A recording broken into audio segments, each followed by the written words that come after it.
السلام علیکم ورحمۃ اللہ وبرکاتہ۔ دوستوں، میں امید کرتا ہوں کہ آپ حضرات بخیر عافیت ہوں گے۔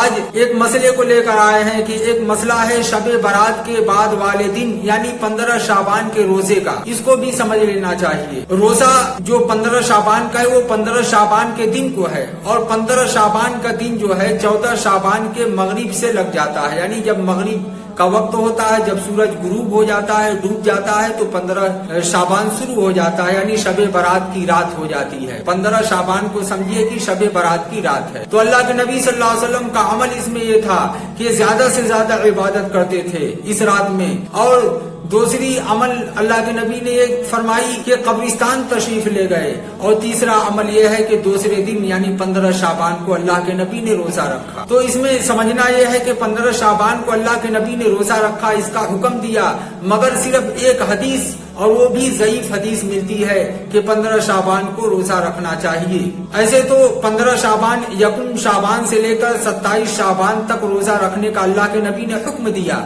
اس لیے کہ مہینہ بہت فضیلت والا مہینہ ہے، بہت برکت والا مہینہ ہے، اور اللہ کے نبی اس مہینے میں پورا روزہ رکھتے تھے اور اکثر روزہ رکھتے تھے۔ دیا مسلمانوں کو کہ 15 شعبان نہیں بلکہ پورے شعبان کے مہینے کو روزہ کو رکھو، لیکن 15 شعبان کو سنت سمجھ کر، واجب سمجھ کر، اس کو ضروری سمجھ کر روزہ نہیں رکھنا۔ 15 شعبان فضیلت کی وجہ سے کہ شعبان کا مہینہ ہے، فضیلت والا مہینہ ہے، یہ سمجھ کر روزہ رکھنا ہے۔ اور دوسری بات یہ ہے کہ 15 تاریخ ایام بیض میں سے ہے۔ اللہ کے نبی جناب رسول اللہ صلی اللہ علیہ وسلم اکثر ہر ماہ کے ایام بیض میں یعنی 3 دن روزہ رکھتے تھے، یعنی 13 تاریخ، 14، 15 تاریخ کو۔ لہذا اگر کوئی شخص ان دو وجہوں سے 15 تاریخ کا روزہ رکھتا ہے، ایک وجہ یہ ہے کہ شعبان کا مہینہ ہے، اور دوسری وجہ یہ ہے کہ 15 تاریخ ایام بیض میں داخل ہے، اگر اس نیت سے اگر کوئی شخص روزہ رکھتا ہے تو یقیناً انشاءاللہ موجب ثواب کا سبب بنے گا۔ لیکن اگر کوئی شخص شعبان کے 15 شعبان کے روزے کو واجب سمجھتا ہے، ضروری سمجھتا ہے، اور بہت اہتمام کے ساتھ روزہ رکھنا ضروری سمجھتا ہے، تو یہ چیز غلط ہے۔ اس لیے کہ فقہائے کرام نے جہاں مستحب روزوں کا ذکر فرمایا ہے تو وہاں پہ جیسے محرم کے روزے کا ذکر فرمایا ہے، تو ایام نحر کا ذکر فرمایا، یوم عرفہ کا ذکر فرمایا، یوم عرفہ کا روزہ، مگر شعبان کے روزے کا جب فقہائے کرام نے ذکر فرمایا تو پورے شعبان کے مہینے کا ذکر فرمایا ہے، 15 شعبان کو خصوصیت سے ذکر نہیں فرمایا۔ اس لیے اس مہینے میں روزہ رکھنا ہے،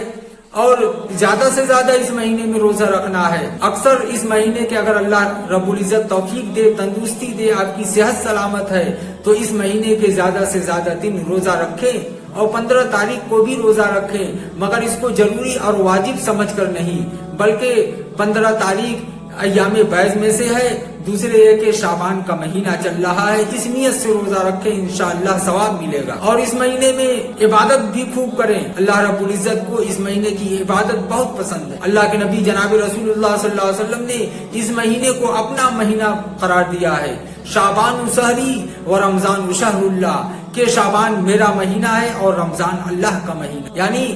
شعبان کے مہینے میں اللہ کے نبی صلی اللہ علیہ وسلم رمضان کی تیاری شروع فرما دیتے اور مسلمانوں کو ترغیب دینا شروع کر دیتے تھے، روزے کے لیے ابھارنا شروع کر دیتے تھے، رمضان کے لیے تیار کرنا شروع کر دیتے۔ تو آپ شعبان کے مہینے میں روزہ رکھیں، کثرت سے روزہ رکھیں، کثرت سے عبادت کریں، خاص طور سے فرائض نمازوں کی پابندی کریں، نوافل کی پابندی کریں، اور قرآن وغیرہ جو آپ تلاوت کرتے ہیں اس میں کچھ اضافہ کر دیں، جو نوافل آپ پڑھتے ہیں اس میں بھی کچھ اضافہ کر دیں۔ انشاءاللہ اگر ایسا کریں گے تو اللہ رب العزت اس مہینے کی پوری برکت نصیب فرمائے گا، اور ہمارے کاروبار میں، رزق میں، اور زندگی میں، عمر میں بھی برکت نصیب فرمائے گا۔ آپ سے گزارش ہے کہ اگر ویڈیو اچھا لگے تو زیادہ سے زیادہ شیئر کریں، لائک کریں، سبسکرائب کریں، تاکہ دوسرے لوگ تک بھی یہ ویڈیو پہنچے اور وہ لوگ بھی دین کو سمجھ سکیں اور اس 15 شعبان کے روزے کے حقیقت کو جان سکیں۔